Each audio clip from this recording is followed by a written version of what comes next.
There are moments that divide your life into before and after, moments you never see coming. For Ellen Morgan, that moment arrived on a rainy Tuesday in October, when she turned down a forgotten road in rural Oregon and spotted a hand-painted sign that simply read, "Estate sale, everything must go." Ellen slowed her car, wipers beating a lonely rhythm against the windfall. At 58, she had grown accustomed to the quiet. The empty chair at the dinner table, the untouched remote control on the sofa arm, the silence that filled her house like an unwelcome guest since her daughter Sarah left for medical school in Boston 3 months ago. That morning, their weekly video call had lasted barely 5 minutes. Sarah's excited chatter about new friends and challenging classes making Ellen feel like a fading photograph in her daughter's life. She hadn't meant to stop. Her GPS had rerouted her through this winding back road, away from highway construction. But something about that sign, drooping in the rain, pulled her into the long gravel driveway of what appeared to be an old farmhouse. White paint peeling, wraparound porch, sagging slightly at the corners, ancient oak trees standing guard on either side. The man who greeted her was clearly out of place. Designer raincoat, city shoes spattered with mud, impatience etched into his face. He introduced himself as Daniel, the nephew of the recently deceased homeowner. "Just trying to clear everything out," he said, gesturing vaguely to the weathered furniture arranged haphazardly on the porch. Uncle Harold was a bit of a pack rat. Ellen nodded politely, rain dripping from her jacket as she browsed without interest. She was about to leave when she spotted it, behind the house, partially hidden by overgrown blackberry bushes, a tarnished silver Airstream camper, circa 1965, its once gleaming surface now dulled by decades of neglect. Something inside her chest shifted, a memory surfacing. Her father, before cancer took him too early, had dreamed of traveling the country in just such a camper. "Someday, Ellie," he'd say, tracing routes on maps spread across their kitchen table, "we'll see every state, every national park." A dream that died with him. As if pulled by invisible strings, Ellen made her way across the muddy yard, ignoring Daniel's warning about the ground being slippery. Up close, the Airstream was in worse shape than she'd thought. Tires flat, windows grimy, a family of sparrows nesting in one wheel well. Yet, something about it felt right. "How much?" she asked, surprising herself with the question. Daniel looked relieved. "400 and it's yours. I was going to pay someone to haul it to the dump next week." Ellen reached for her wallet without hesitation, pulling out the cash she'd been saving for kitchen renovations. A rare impulsive decision from a woman who color-coded her grocery lists. As Daniel counted the bills, he paused, almost forgot. He disappeared into the house, returning with a yellowed manila envelope sealed with red wax. "Found this taped under the kitchen table. Says for the new owner of Cassandra on it." "Cassandra?" Daniel shrugged. He named the camper. My uncle was different. Getting the Airstream home required help from her neighbor Frank Lawson, a 70-year-old widower with a pickup truck and too much time on his hands. As they maneuvered the camper into her driveway, Ellen felt the curious eyes of Virginia Cole watching from across the street. The self-appointed neighborhood watchdog whose floral curtains twitched at the slightest disruption to routine. That evening, Ellen sat at her kitchen table, the envelope before her like a mystery waiting to be solved. The red wax seal broke easily under her fingers, releasing a single sheet of paper covered in careful handwriting. "To whoever gives Cassandra a second chance. She holds secrets in her bones. Treat her well, and she'll return the favor. Check behind the water heater panel, and when Eleanor comes looking, tell her I kept my promise. Harold Mitchell." Eleanor? Water heater panel? Ellen read the note 3 times, each reading leaving her with more questions than answers. Outside, rain continued to fall, drumming against the metal roof of the Airstream, now her Airstream, as if urging her to discover its secrets. With flashlight in hand, Ellen ventured into the camper. The door protested with a rusty groan, releasing the scent of dust and forgotten summers. Her light beam cut through the darkness, revealing a time capsule from 1965, turquoise vinyl seats, wood-grain laminate countertops, atomic patterned curtains hanging limply at the windows. Everything was covered in dust but surprisingly intact, as if the space had been sealed and preserved. The water heater panel was in the rear, secured by 4 paint-encrusted screws. It took 20 minutes of effort before the panel came free, revealing not just pipes and insulation, but a military green metal box wedged precisely into the cavity. Inside the box, wrapped in oilcloth, Ellen found 3 items: a leather-bound journal, a ring of unfamiliar keys, and a black and white photograph of a young woman standing beside the Airstream. Hair caught in the wind, face turned toward the camera with a smile that seemed to contain a universe of joy. On the back, in the same careful handwriting, Eleanor, 1969, before the world came between us. Ellen opened the journal with trembling hands. The first entry was dated the 15th of June, 1965. Bought the Airstream today. Eleanor thinks I'm crazy, but she smiled when she saw it. That smile worth every penny. We're going to see America, she says. Going to find all the places the maps forgot. I promised her adventure. I plan to keep that promise. Sleep eluded Ellen that night. The journal lay open on her nightstand, Harold's words echoing in her mind as rain tapped gently against her bedroom window. She had read entry after entry, witnessing through Harold's words the love story that unfolded across America's highways and hidden corners. Grand Canyon under moonlight, majestic redwoods, secluded beaches in Maine, until she reached the entry from the 3rd of August 1969. The diagnosis came today. Eleanor tried to be brave, but I saw her hands shake when she folded the doctor's papers. 6 months, maybe 8. She made me promise not to cancel our plans. I want to see the redwoods, she said. I want to wake up to the ocean. So that's what we'll do. Every sunrise she wants, I'll find it for her. The final entry, dated the 20th of December 1969, brought tears to Ellen's eyes. She's gone, passed this morning, watching the sun rise over the Pacific. Her last words? Keep the promise. I don't know what she meant.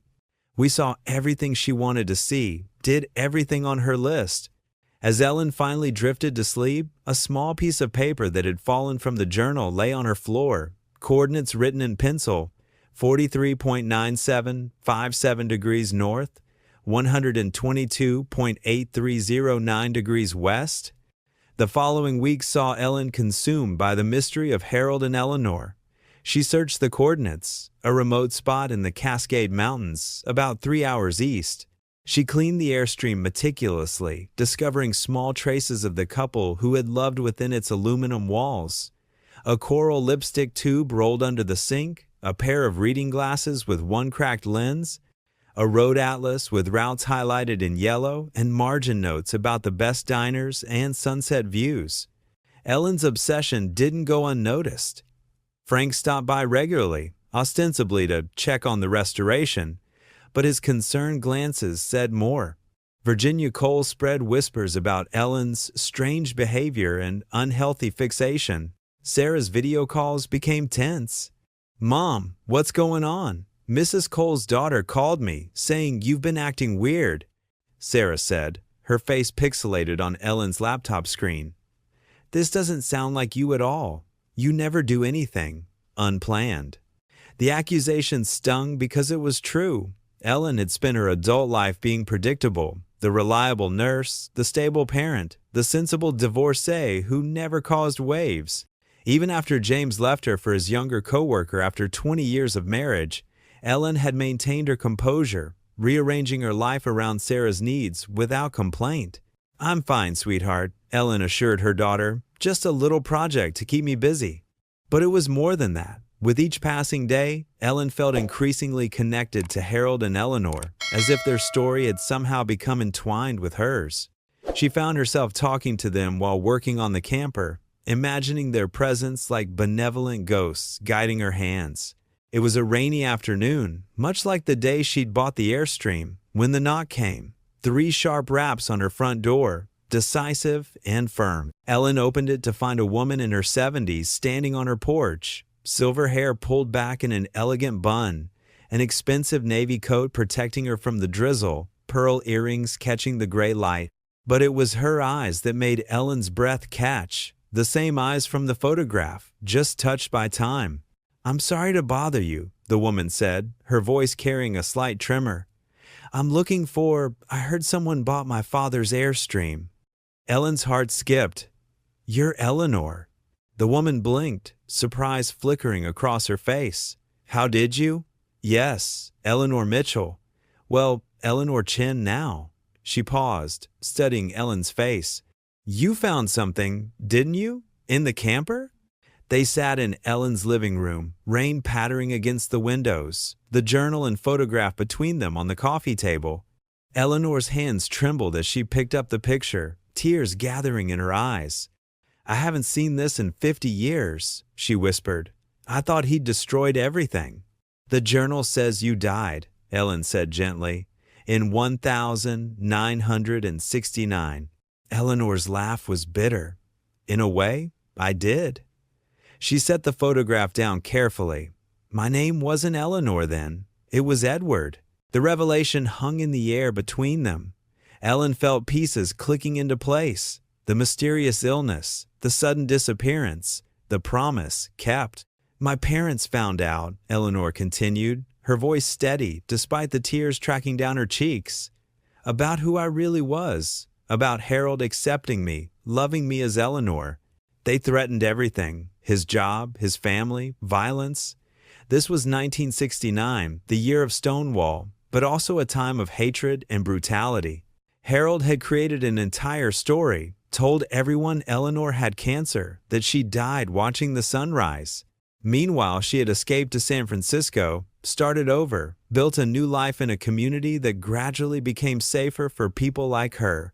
He promised we'd find a way to be together again when things were safer, when the world changed," Eleanor said, twisting a wedding band on her finger. "But the world took too long to change, 40 years too long.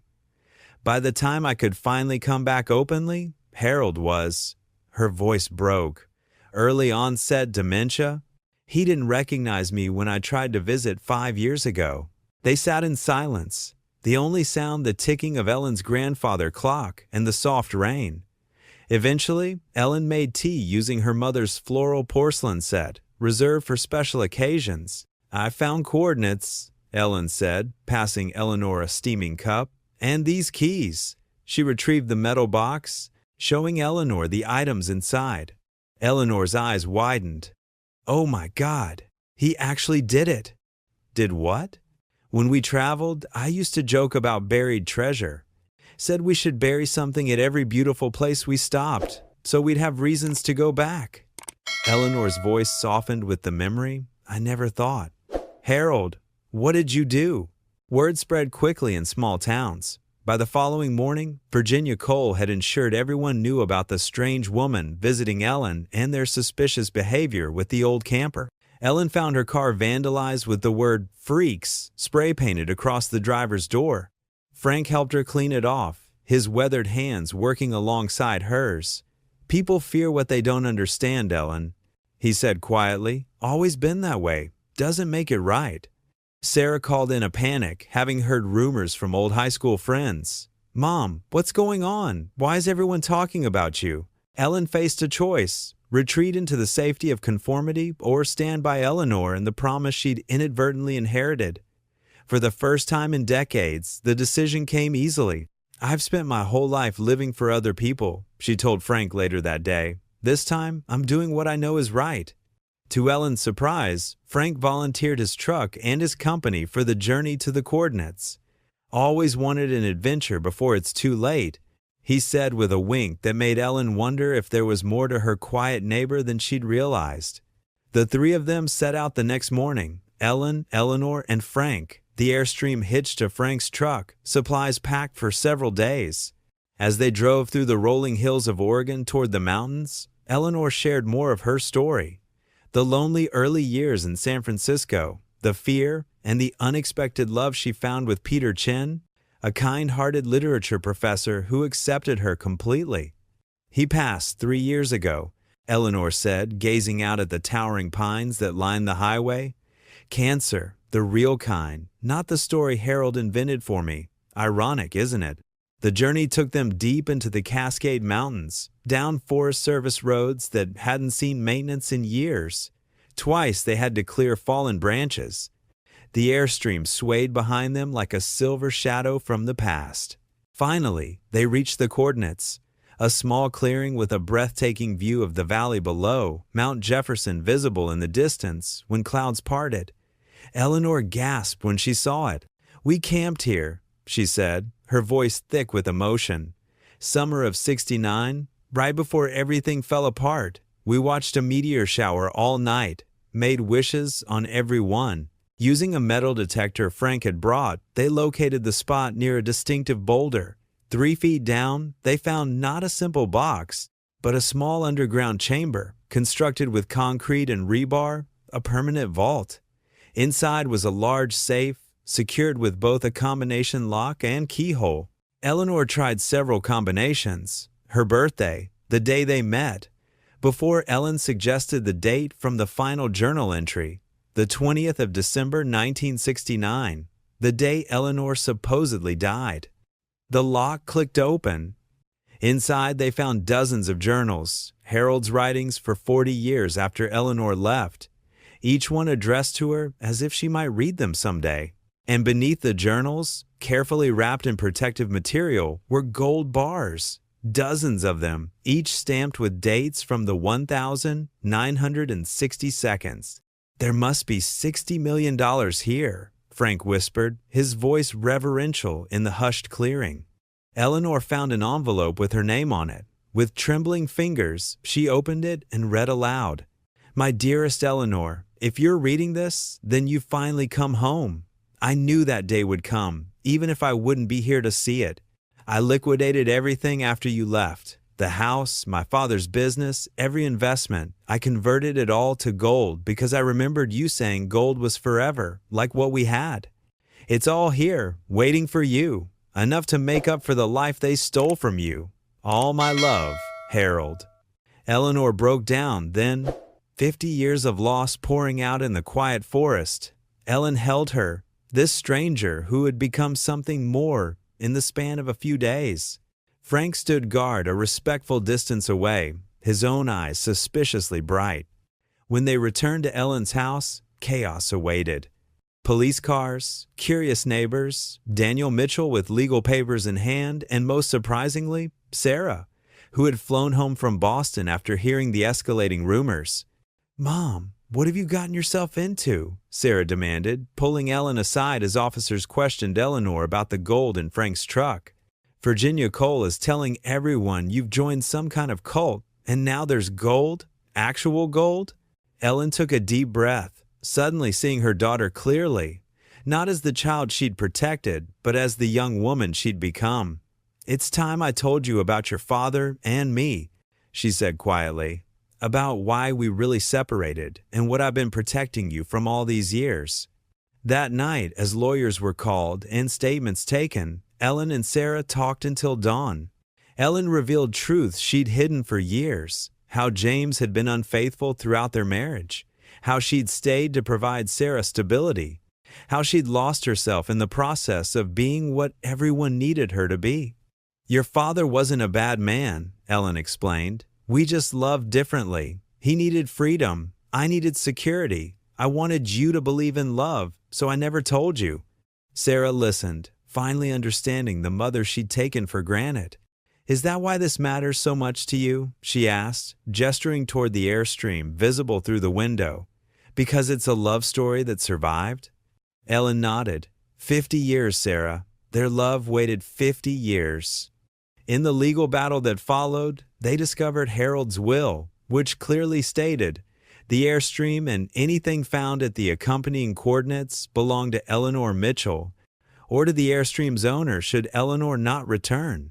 But the most shocking discovery came when they found another envelope hidden in the last page of Harold's most recent journal, written in shaky handwriting just months before he died.